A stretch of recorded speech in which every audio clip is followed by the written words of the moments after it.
கண்ணா புண்ணா விலைவாசி ஏற்றம். ஆனா சரக்கு டாஸ்மாக் வேலை நேற்று வியாபாரம் 95 கோடி. கேட்கிறேன், ஒரு படத்துக்கு டைட்டில் வைக்கிறாங்க, வா குவார்டர் கட்டிங். என்னையா இது தமிழ் டைட்டில்? நீ உலகத்துக்கெல்லாம் வியாக்கியானம் பேசக்கூடிய கலைஞர் பேரனை கூப்பிட்டு கேட்க முடியாதா? ஏன்னா அஞ்சான் அழகரோட புள்ளனா கேட்க முடியாதவனால.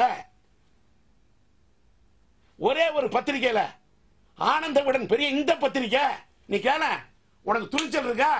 நானாவது நெட்ல கேட்கிறேன், நீ கேள, நாட்டில் கேள. ஜூனியர் விடன் பத்திரிகை நடத்துவ, ஆனந்த விடன் நடத்துவ.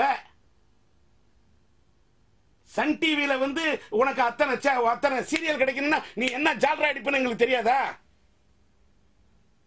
என் தொலைக்காட்சி வரத்துக்கு முன்னாடி விமர்சனம் பண்றது நீ யாரு? படத்துக்கு விமர்சனம் எழுதுற, எல்லா படத்துக்கும் மார்க் போடுற.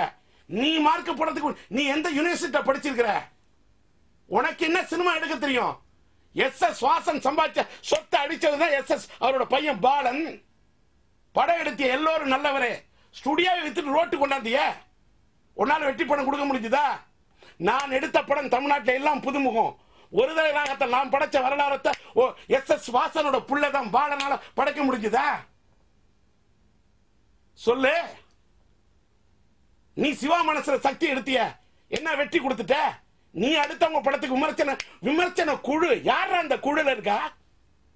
டெக்னிக்கலா உனக்கு என்ன தெரியும்? நீ யாரு மார்க் போட? நீ மதிப்பெண் போடுறதுக்கு நீ யாரு? நீ என்னோட தொலைக்காட்சி வரத்துக்கு முன்னாடியே என்னுடைய சேனலை மக்கள் மாத்திடுவாங்கன்னா இதாண்டா என்னோட வெற்றி. இணையதளத்தில் இருக்கும் போதே கிடக்குறேன். செயற்கைக்கோள் தொலைக்காட்சியில வந்தா உன் முகத்திலாம் கிழிக்கப்படும். நான் உணர்ச்சி உள்ள தமிழன், மானம் உள்ள தமிழன், வீரம் உள்ள தமிழன், துணிச்சலான தமிழன், தோளை தட்டிட்டு வந்து நிக்கிற தமிழன். ஒன்னா மாதிரி தொடநடிங்க இல்ல, நூலறிவு படைத்தவன். என்னால ஒண்ணும் பண்ண நீ அதுவே நான் இறையோட அருள் பெற்றவன். நீ எல்லாம் நாட்டை ஆண்டு கொண்டிருப்பவனோட காலடிய கழுவி படைக்கிறவன். நான் ஆண்டவனுக்கு மட்டுமே பயப்படுறவன். சேலஞ்சா பேசுறேன். நீ வந்து அதிமுக கூட்டணியில டெஸ்க்ல எழுதி நீ டெஸ்க் ஒர்க் பண்ற. விஜயகாந்துக்கு ஜால்ரா அடிக்கிற. ஏன் அடிக்கிற? ஏன்னா அவன் தமிழன் இல்ல. டி ராஜேந்தர் தமிழன். நீ என்ன கொம்பு நீ எல்லாம் என்ன கவர் ஸ்டோரி எவ்வளவு கவர் வாங்குற? எதுக்கு கவர் ஸ்டோரி பத்திரிகையாளர் வருது? நானும் பத்திரிகை நடத்துறவன் டி ராஜேந்தர் உஷா. என் சூழ்நிலை காரணமா நான் திமுகவின் ஆளுங்கட்சியில கொள்கை பரப்பு செயலா இருந்தப்ப பத்திரிகை நடத்த முடியாம நிறுத்தினேன். திரும்ப என்ன எழுதுகோல பிடிக்க வைக்காத. பிடிச்சா பத்தி எரியும். அப்பத்தான் என்ன பத்தி உனக்கு புரியும். எழுதுறியா? நீ போய் பாத்தியா அதிமுக வந்து எத்தனை சீட்டு கொடுக்க போறாங்கன்னு? அதிமுக காங்கிரஸ் யாரு பக்கம் போகுதுன்னு உனக்கு இன்னை வரைக்கும் யாருக்குமே தெரியாது. நாளைக்கு நடக்கிறத பத்தி உனக்கு தெரியுமா?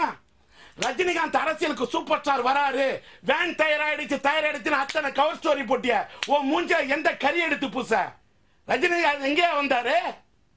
அரசியலுக்கு வந்தாரா? வராருன்னு சொல்லி ஏமாத்தின உன் மேல எவன் கேஸ் போடுறது? நீ எல்லாம் ஏமாத்துற. தமிழ்நாட்டில் ஏமாந்து போனா அவன் படிக்கிறான். ஏமாறதுக்கு நாட்டில் ஆள் இருக்கிறதுனால ஏமாத்திட்டு இருக்கிற. ரஜினி அரசியலுக்கு வருவார் அத்தனை கவர் ஸ்டோரி எழுதுற. ஏன் வரல? பதில் சொல்ற. படங்களை பத்தி விமர்சனம் மார்க் போட நீ யாரு? நீ யாரு? நீ எந்த யூனிவர்சிட்டியில படிச்ச? நீ ஒரு வெற்றி படம் எடு. உன்னால முடியுமா? உன்னால முடியாது. நீ அடுத்தவனை விமர்சனம் பண்ற. நீ சீரியல் என்ன பண்ற? நான் வீராசாமியில வச்சதான் காப்பிடிச்சு படம் எடுக்கிற. ஒரு அண்ணன் தங்கச்சிக்கா சீரியல்ல மட்டும் தியாகம் பண்ணலாம், படத்துல பண்ண தப்பு. நீ மட்டும் பெண்களுடைய கண்ணீரை வரவழைக்க என்ன பண்ற? நீ பண்ணா அது வந்து வியாபாரம், நீ பண்ணா அது கற்பனை, அதுல நீ பண்ணுவ விற்பனை. அடுத்தவன் பண்ணா தப்பு, அப்பா உனக்கு ஆப்பு. விரைவில் தொலைக்காட்சி வருவேன். நான் என்னத்துக்கா நீ என்ன எதுக்குற? நான் தமிழன். நீ விஜயகாந்த் தூக்குவ எனக்கு தெரியா? விஜயகாந்த் தமிழன் அல்ல. பாக தெலுசு வாளுக்கு தெலுங்கு பாக தெலுசு. நீ எதுக்கு ஆதரிக்கிற? டி ராஜேந்திரன் உணர்வு உள்ள தமிழன், இவனெல்லாம் ஒழிச்சிடணும். உனக்கு யார் எஜமானன்? அதிமுக வந்து விஜயகாந்துக்கு இத்தனை சீட்டு, தேமுதிக இத்தனை சீட்டு, பாமக இத்தனை சீட்டு.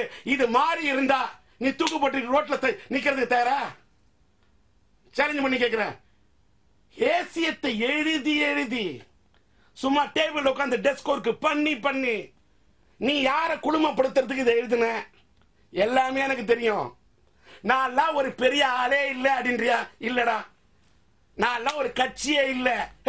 நான் தான் எம்ஜிஆர் வைத்த மாநில சிறுசேமிப்புத்துறை துணைத் தலைவர் பதவியை நான் வகித்திருக்கேன்.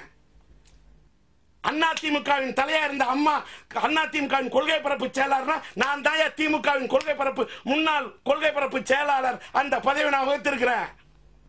நான் பூங்கா நகர் தொகுதியின் சட்டமன்ற உறுப்பினர். இன்னைக்கு பூங்கா நகர் தொகுதியில் மக்கள் 2வது தடவை திமுக துரோகம் பண்ணி தோக்கடிச்சாங்க. இன்னைக்கு பூங்கா நகர் தொகுதியே இல்ல. நான் தான் எம்ஜிஆர் எதிர்த்து இந்த உலகத்தில் வாழறேன். 3 முதலமைச்சரை எதிர்த்திருக்கிறேன். நீ 3வது வீட்டுல இருக்கிறவனை எதிர்க்க முடியுமா? நீ யார் எனக்கு தெரியாது. ஜெமினி ஸ்டுடியோவை அழிச்சு வித்த ஒரு நீங்க எஸ் வாசன் உருவாக்கின பாரம்பரியத்தை கெடுத்த உங்களை பத்தி விமர்சனம் நான் பண்ண ஆரம்பிச்சா தாங்க மாட்டேன். உங்களை மாதிரி எங்க நீ ரேஸுக்கு போறங்க நான் எடுத்து சொல்ல மாட்டேன். நீ தூங்க மாட்ட. என் தொலைக்காட்சி வரத்துக்கு முன்னாடி விமர்சனம் பண்றிய என்ன நியாயம்? பிறந்த குழந்தைக்கு நான் பேர் வைக்கணும். வரத்துக்கு முன்னாடி ஆன்டிசிபேட் பண்ணி என் சேனலை மாத்திருவாங்க யாரோ ஒருத்தன் போட்டானா? அதுக்கு போடுற நீ போட்டா உன் அரிப்பு. டி ராஜேந்தர் ஒழிச்சுன்னு இதான் உன் நினைப்பு. நான் பத்தி எரியிற நெருப்பு. நீ என்ன வேணா வச்சுக்கிட்டு வெறுப்பு. என்னுடைய தமிழை நீ கிண்டல் பண்ணுவேன். உலக வரலாற்றுல இந்த தமிழன் நான் மேய்க்க புடிச்சா எழுதி வைக்காம பேசுற. நீ பேசு. உனக்கு வசனம் எழுதுன 100 பேரு. நான் எழுதுறேன். நான் எழுதுனத பேசுறேன். நீ அடுத்தவன் எழுதுன வச்சு பொழைக்கிற. உனக்கு அடுத்தவன் உன்னோட கற்பனையை வச்சு விற்பனை பண்ற. உனக்கே அந்த தில் இருக்குன்னா தைரியமா பேசுறியா? டிவில இணையதளம் பார்க்கறது எத்தனை பேருங்கிறத விட்டுரு. உன்னை புட்டின்னு பிடிக்கிறேன். உன்னோட என்ன நியாயம் இருக்கு? திரைப்படங்களுக்கு மார்க்க போட நீ யாரு? உனக்கு என்ன அருகதை இருக்கு? என்ன அருகதை இருக்கு? எஸ் வாசன் புள்ள நீ எல்லாரும் நல்லவரேன்னு ஒரு படம் எடுத்த. 3 மொழியில் எடுத்த. நடு ரோட்ல சந்தியில நிறுத்தி ஸ்டுடியோ வித்துட்ட. நீ என்ன படைப்பாளி? படைப்பாளிங்கிறவனுக்கு ஒரு படம் வெற்றி பெறும், தோல்வி பெறும். ஒருதலை ராகன்ற படத்துல ராஜேந்திரனுடைய ஒன்மேன் ஷோயா எல்லாமே புதுமுகம். இவன் பாடின பாட்டு, இவன் எழுதின எழுத்து எல்லாமே புதுமுகம். தயாரிப்பாளர் புதுசு, இசையமைப்பாளர் புதுசு, கதாநாயகன் புதுசு, கதாநாயகி புதுசு. வருட கணக்கில் படம் ஓடிச்சு. சரித்திரமா இல்லையா? இன்னைக்கு வரைக்கும் எந்த பெரிய நடிகரை நம்பி படம் எடுக்காம ராஜேந்தர் 30 ஆண்டுகளுக்கு மேல திரையுலகத்தில் தாக்குதல் பிடிச்சிருக்கான். நீ வீராசாமி விஷ பரிச்சைன்னு எழுதினிய. வீராசாமி கலெக்ஷன் உங்களுக்கு தெரியுமா? என்னுடைய பழைய படங்கள் கூட இன்னைக்கு டிவியில் அந்த விலை போகுது. நீ உன்னோட ஜகத்தை என்ன அரசியலும் சரி, சினிமாலையும் சரி, சின்ன திரையும் சரி, உன்னால ஒன்னும் பண்ண முடியாது.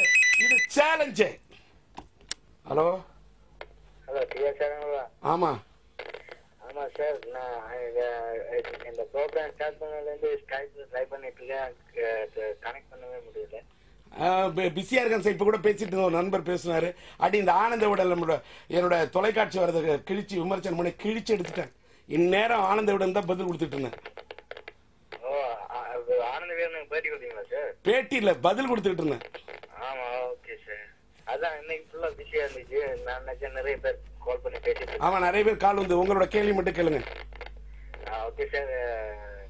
எனக்காக அந்த அப்ரோ மியூசிக் மாதிரி ஒரு புதுசா ஒரு டியூன் வந்து இல்ல சார், இப்பதான் சார் இந்த ஆனந்த விடன் வந்து என்னை பத்தி பண்ண விமர்சனம் நான் எதிர் விமர்சனம் போல்டா துணிச்சலா அடிச்சேன். அப்படியா சார்? Okay okay. கோவமா இருக்கிற மாதிரி. ஆமா, கோபம் தான் சார். என்ன பண்ண முனிவன்னா சமயத்தில் உனக்கு முனிவன்னா அவன் விடுவான் சாபம். மனிதனா அவனுக்கு வரணும் கோபம். கோபமும் தாபம் இருந்தாதான் அவன் மனிதன். ஆமா சார். இவங்க எல்லாம் அப்படித்தான். சும்மா எதை வேணா நான் கிண்டல் பண்றது சார். இவங்களை சும்மா விடக்கூடாது சார். Okay sir. ஓகே. நான்